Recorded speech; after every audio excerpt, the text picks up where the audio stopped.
Hello, আসসালামু আলাইকুম সবাইকে। সবাই কেমন আছেন? আলহামদুলিল্লাহ, আমিও ভালো আছি।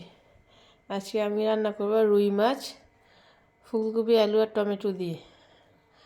ফুলকপি শীতকালীন সবজি, এই সবজিগুলো দিয়ে মাছ রান্না করলে অনেক ভালো লাগে। আর এই জন্য আমি প্রথমে ফ্রাই প্যানে পরিমাণ মতো তেল দিয়ে দিলাম পেঁয়াজটা একটু লাল লাল হয়ে আসলে অল্প একটু পানি দিয়ে দিব। তারপর আমি এখানে দিয়ে দিলাম পরিমাণ মতো লবণ, মরিচের গুঁড়া, ধনিয়ার গুঁড়া, হলুদের গুঁড়া। আমি একটু মরিচটা বেশি দিয়ে দিলাম, কারণ ফুলকপি দেওয়ার কারণে তরকারিটা একটু পাঁচশে পাঁচশে মনে হবে, আর একটু জাল জাল হলে ভালো লাগে।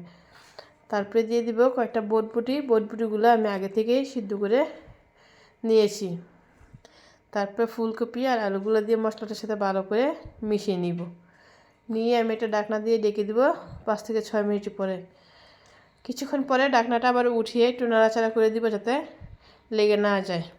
তারপরে আবার আমি ঢাকনা দিয়ে ডেকে দিব আরও 4-5 মিনিটের জন্য, যাতে সিদ্ধ হয়ে যায় এবং ঝোলটা মাখা মাখা হয়ে আসে। তারপরে আমি কেটে রাখা 2টা টমেটো দিয়ে দিলাম গরম করে রাখা পানি।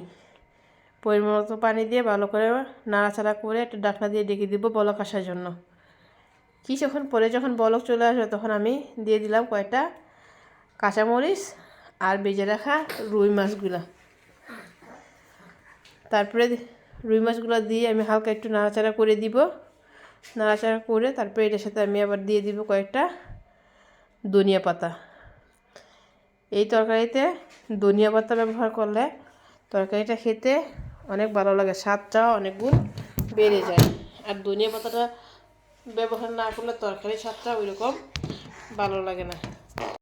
তারপরে আমি ধনিয়া পাতা দিয়ে আর অল্প কিছুক্ষণ রান্না করব, খুব বেশিক্ষণ রান্না করব না, 2-1টা বলক আসার জন্য অপেক্ষা করব।